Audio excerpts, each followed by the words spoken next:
انت جهز لي نفسك عشان تعرف الحقيقة، انت مش اخر قطعة على الارض.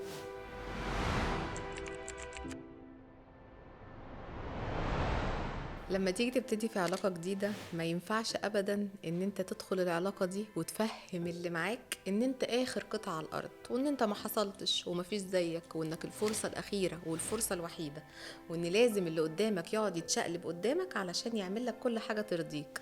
انت شخص عادي، في منك كتير. عايز بقى تبقى مميز، هقولك انا تعمل ايه. خليك رحيم، خليك هادي، خليك بتسمع للي قدامك. انت عندك صفات حلوة كتير ممكن تستخدمها، غير ان انت تفكر خالص ان انت تعمل نفسك حاجة ما حصلتش قبل كده. اسمع الكلام ده وفكر فيه، علشان الكلام ده هيخلي العلاقات اللي جاية هتنجح وما تبقاش زي اللي قبلها. وزي ما قلنا كل مرة، دينا هتدورها في دماغك. أحبكم.